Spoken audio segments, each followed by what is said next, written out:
देखो ध्यान दो बच्चों, आपको याद होगा हम लोगों ने इस टाइप का क्वेश्चन किया था, है ना, 1 2 3 2 3 4 इस टाइप का क्वेश्चन हम लोगों ने किया था। इसका हम लोगों ने टी एन और एस एन निकाला था।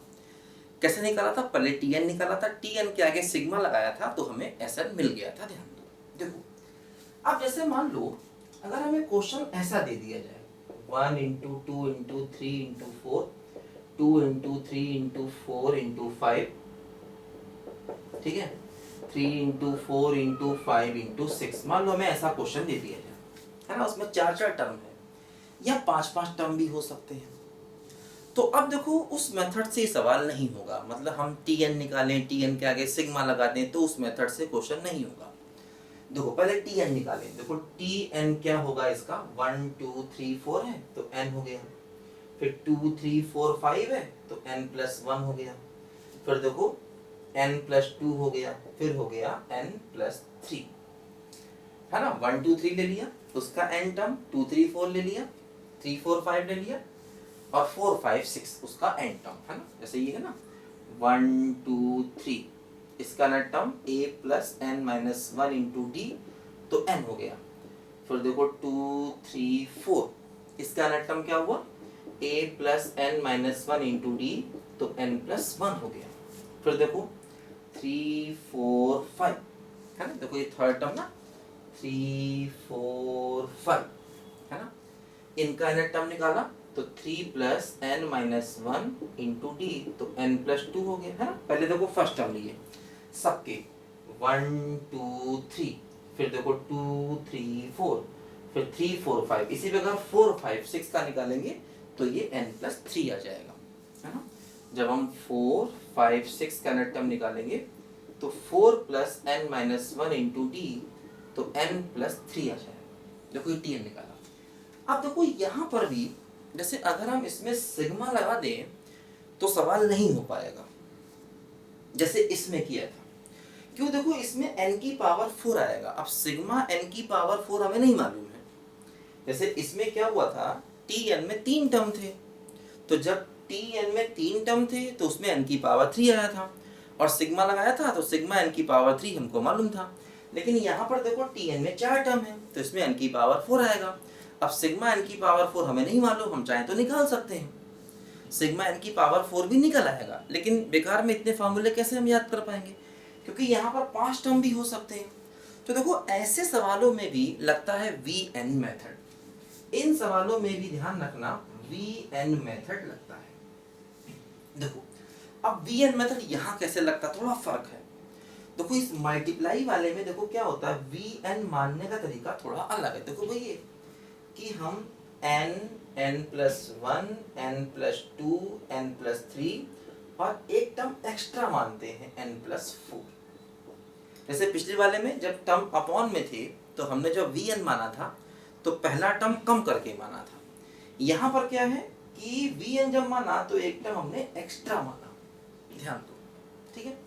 फिर हम निकालेंगे क्या, वी एन माइनस 1 से मेथड, n की जगह रखो n माइनस 1 तो ये बचेगा, है ना, n माइनस 1, ये बचेगा n, ये बचेगा n प्लस 1, ये बचेगा n प्लस 2 और ये बचेगा n प्लस 3, है ना। n की जगह हमने रखा क्या बोलो, n माइनस 1, ठीक है। अब हम क्या करेंगे, देखो वी एन में से वी एन माइनस 1 को माइनस कर देंगे, ठीक है। इसमें से देखो इसको हम माइनस करेंगे, देखो क्या होगा, इस मैसेज को माइनस करो, तो कैसे माइनस करेंगे, देखो जब इस मैसेज को माइनस करेंगे तो देखो ये टर्म्स, है ना, ये टर्म देखो आ जाएंगे common, n into n plus 1 n plus 2 n plus 3, देखो ये टर्म्स आ जाएंगे कॉमन, ठीक है। क्या बचेगा, ये बचेगा n प्लस 4 और माइनस देखो ये बचेगा n माइनस 1, ऐसे, है ना, ठीक है। अब देखो अपने आप ही ये जो आया ये अपने आप ही देखो ये वही टी एन आ गया, तो देखो ये हो गया V n minus V n minus 1, देखो ये आ गया टी एन, ठीक। इस मैसेज को माइनस कर रहे हैं तो देखो ये यहाँ पर 5 आ गया, 5, है ना। देखो अपने आप ये 5 आ गया। अब देखो यहाँ से tn आ जाएगा, क्या हो गया 1/5 और vn माइनस vn माइनस 1। देखो ये हमारा tn आ गया, ध्यान दो tn, ठीक है। देखो है ना, देखो ये हमारा tn आ गया, ठीक है। अब देखो क्या होगा, ये जो tn आ गया है ना, देखो ये जो tn आ गया है, इसमें हम n को 1 रखें तो आएगा 1/5 v1 माइनस v0, n को 2 रखें तो 1/5 v2 माइनस v1, है ना। n को 3 रखें तो 1/5 v3 माइनस v2, और इसी प्रकार जब हम tn निकालेंगे तो 1/5 vn माइनस vn माइनस 1, ऐसा देखो यहाँ पर आएगा। n को 1 रखा, 2 रखा, 3 4 से लेकर e। अब जब हम इन सबको सम करेंगे,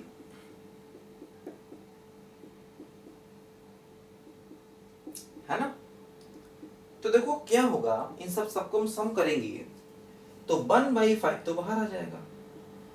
अब देखो ये इससे कैंसिल, ये इससे कैंसिल, है ना। दो क्या हुआ, अगर हम 3 टर्म लेते तो ऐसे कैंसिल हो रहे हैं, मतलब देखो ये कैंसिल होगा, ये बचेगा।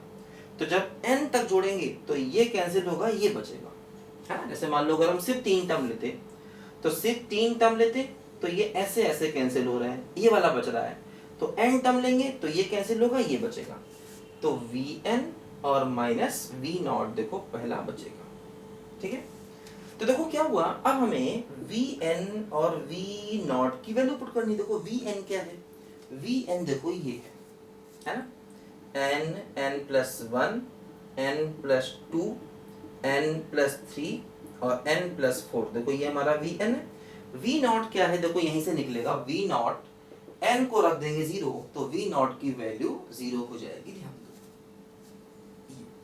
तो यही हमारे क्वेश्चन का देखो फाइनल आंसर आ गया, है ना। n plus 1, n plus 2, n plus 3 और n प्लस 4, ये हमारे क्वेश्चन का देखो यहाँ पर फाइनल आंसर आ गया, ध्यान दो, ठीक है। सम ऑफ n टर्म। तो अगर इस प्रकार से मल्टीप्लाई में टर्म्स काफी ज्यादा हों तो ये क्वेश्चन भी vn मेथड से ही करना पड़ता है ना। तो ये vn मेथड बड़ा अच्छा मेथड है ना। इससे बहुत टाइप के क्वेश्चन यहाँ पर निकल जाते हैं, है ना। तो लिखो, तो हम लोगों ने देखो ये काफी सारे क्वेश्चन अभी किए हैं स्पेशल सीक्वेंसेस में, अभी और भी कुछ करने बाकी हैं, है ना। तो इनकी प्रैक्टिस हमें अच्छे से करनी है क्योंकि ये इंपॉर्टेंट होते हैं काफी, है ना। इसको लिखो जरा बच्चों ध्यान से पहले।